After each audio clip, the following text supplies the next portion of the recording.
There's quick and easy money to be made in Fae Farm, and by the end of this video, you'll be rolling in the Florin. The most lucrative way of making Florin, which is the in-game currency in Fae Farm, is mining. This shouldn't be any surprise, so I'll talk you through the ins and outs of what's in the mines, including a handy chart of which levels hold which gems for the starting mine, saltwater mines.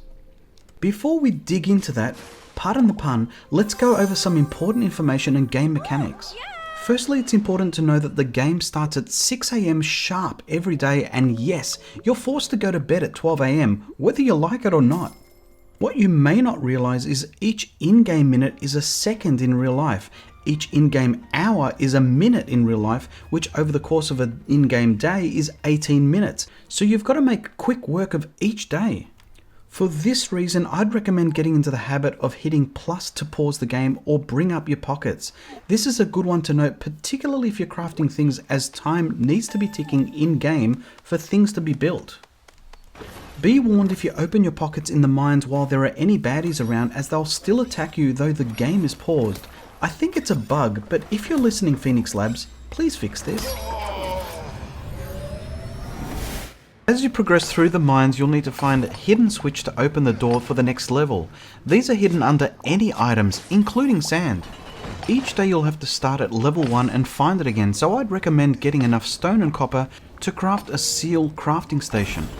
This allows you to teleport to any level that you like. With that, let's go over all the clumps to know what's what. It's a minefield in the mine of so many types of clumps. Like what I did there, this one is coal, this other one yields stone, and these brown ones will give you clay. What about these orange spiky ones? They are copper, a useful material, so go crazy on them. Particularly when you're making seals to save your place in the mines. Then as you get deeper in the mine, you'll get to these. Iron looks like copper, but a greyish one, and these other ones like peridot, which is green, citrine is yellow, so think of a lemon, which is yellow, and bluish, which is aquamarine. That one makes sense. The last and most valuable is the topaz, which is an orangey yellow one. When you finally have yourself an iron pickaxe, holding Y will allow you to use your magic, which is the blue meter at the top left. This allows you to make quick work of multiple clumps, up to 6 if you can position yourself well. Watch out for those guys. Here's a look at all the materials available and their abundance in the saltwater mines. Level 15 is where the aquamarine makes an appearance, which is the second most valuable in the saltwater mines, followed by topaz, which starts at level 21. Note, level 18 has a sweet spot for aquamarine.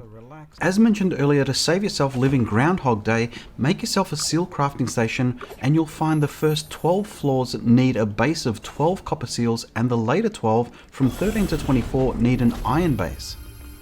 Here's a handy dandy chart to help you out. Feel free to take a screenshot and let me know if it's of any help to you. I might do the same with the follow-on mines. You can go ahead and sell all these gems at the market stalls, and using rough topaz, it'll give you only 200 florins per table. How can we make more? Well, this is where you can use the gem polisher to turn 10 of a given gem into a single polished version.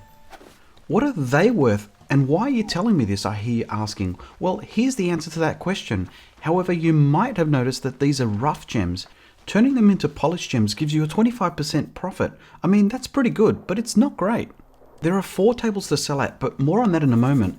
Each table takes 8 items for a total of 32. It takes 10 rough topaz for a polished one, so how on earth can you manage to muster 320 pieces of topaz? Well, this is where this little save and restore trick comes in.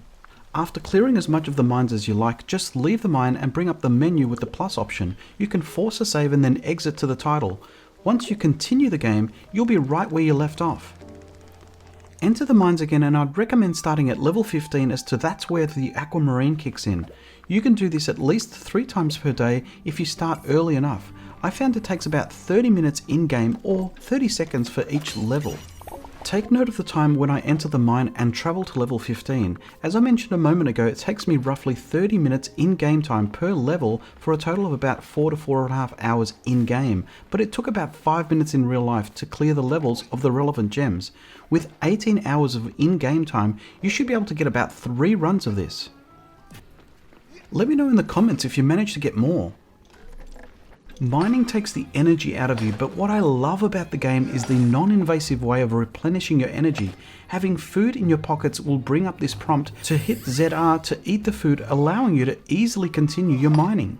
If you want to increase your energy bar along with your health bar, check out the linked video which I'll leave linked at the end of this one.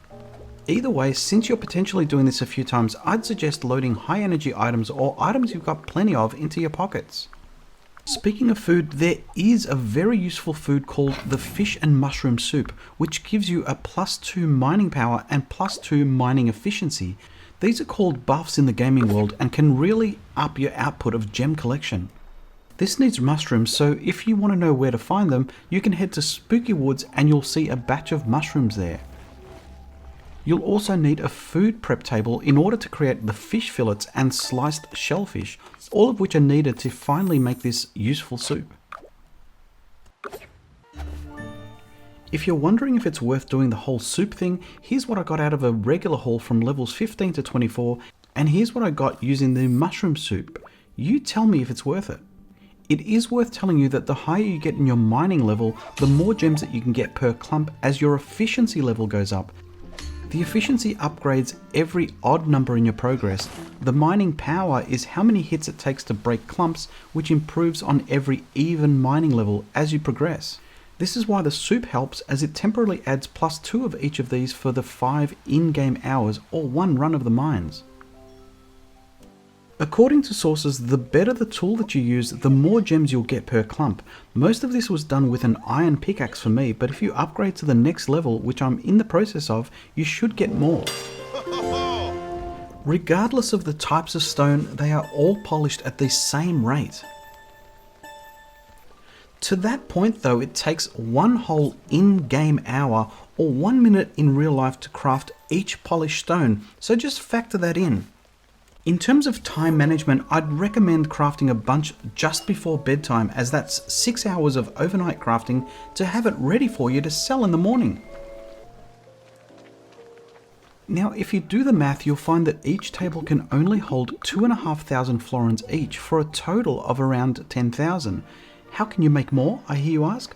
Well, this is where you can get an additional 8 items per day by getting a produce stand. You can find Pearl, who's usually loitering around the docks. You'll need to open her shop and locate the option for produce stand. It'll set you back 2k, but you'll make it back in the first day.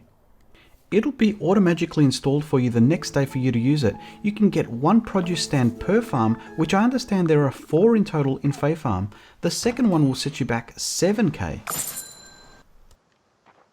If you want to get a leg up on the creation of the polished gems, go ahead and create multiple gem polishers to have parallel crafting. Here's the video on coziness to improve your health, energy and mana bars. Hit the like if you've enjoyed the video and shout out to my channel members. AG Nation!